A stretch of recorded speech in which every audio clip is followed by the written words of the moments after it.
नमस्कार। चलिए आज एक ऐसे रहस्यमयी सफर पर चलते हैं जो हमें जमीन के बहुत नीचे सीधे देवताओं के घर तक ले जाएगा।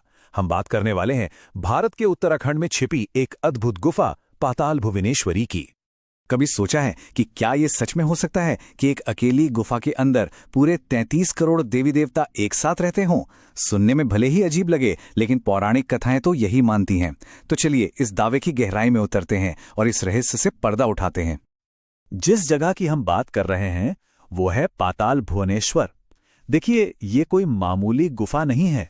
ये एक ऐसी पौराणिक दुनिया है जो जमीन के नीचे बसी है और इसका जिक्र हजारों साल पुराने ग्रंथ स्कंद पुराण में भी मिलता है।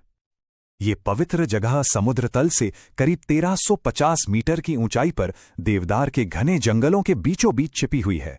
यहाँ का माहौल ही कुछ ऐसा है, ऐसा लगता है जैसे प्रकृति और अध्यात्म ने खुद बाहें फैला रखी हों। और सुनिए, इस गुफा का इतिहास कोई 100-200 साल पुराना नहीं है। इसका नाता तो हिंदू पौराणिक कथाओं के चारों युगों से जुड़ा हुआ है। जानना चाहेंगे कैसे? चलिए देखते हैं। इस गुफा की कहानी ने तो जैसे युगों का सफर तय किया है। देखिए, सबसे पहले सत्ययुग में राजा ऋतुपर्ण ने इसे खोजा था। फिर आया द्वापर युग, जब पांडव भी यहां आए थे। लेकिन फिर न जाने कैसे सदियों तक ये रहस्यमयी जगह दुनिया की नजरों से गुम हो गई, जब तक कि 8वीं सदी में महान दार्शनिक आदि शंकराचार्य ने इसे दोबारा खोजकर इसकी महिमा को फिर से स्थापित नहीं कर दिया। तो चलिए अब असल सफर शुरू करते हैं और इस गुफा के अंदर चलते हैं।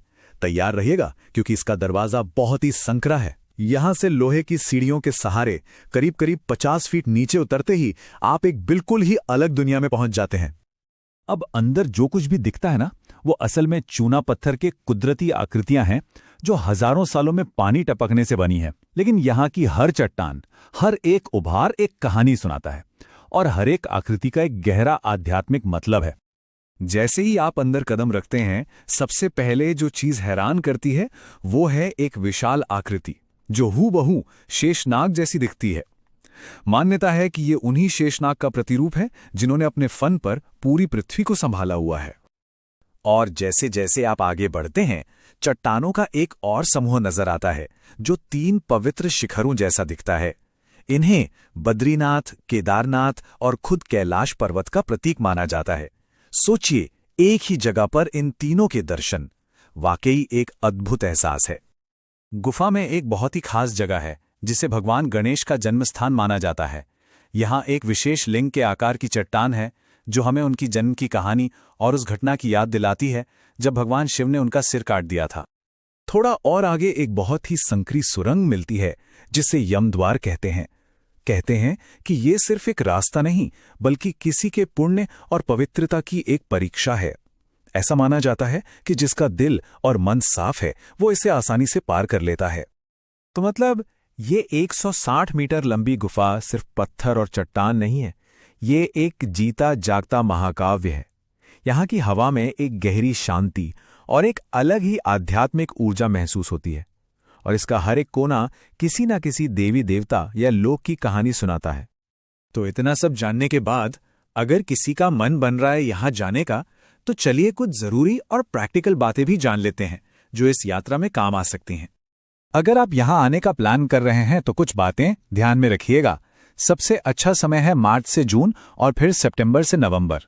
हाँ, अपने साथ आरामदायक जूते और पानी की बोतल जरूर रखें। और एक बहुत जरूरी बात, गुफा के अंदर फोटोग्राफी की इजाजत नहीं है, तो यहाँ के नज़ारों को अपनी आंखों और दिल में बसाने के लिए तैयार रहिएगा। जो लोग यहाँ आते हैं वे जब लौटते हैं तो अपने साथ सिर्फ यादें नहीं ले जाते, वो अपने साथ एक गहरी शांति, श्रद्धा और एक अजब सा आश्चर्य का भाव लेकर जाते हैं। ये एक ऐसा अनुभव है जो गुफा से बाहर आने के बहुत बाद तक साथ रहता है।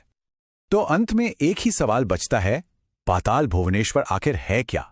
सिर्फ एक भूवैज्ञानिक अजूबा या सच में दिव्यता की ओर खुलने वाला कोई दरवाजा? इसका जवाब शायद विज्ञान के पास नहीं, बल्कि हर किसी की अपनी यात्रा और अपनी आस्था में छिपा है।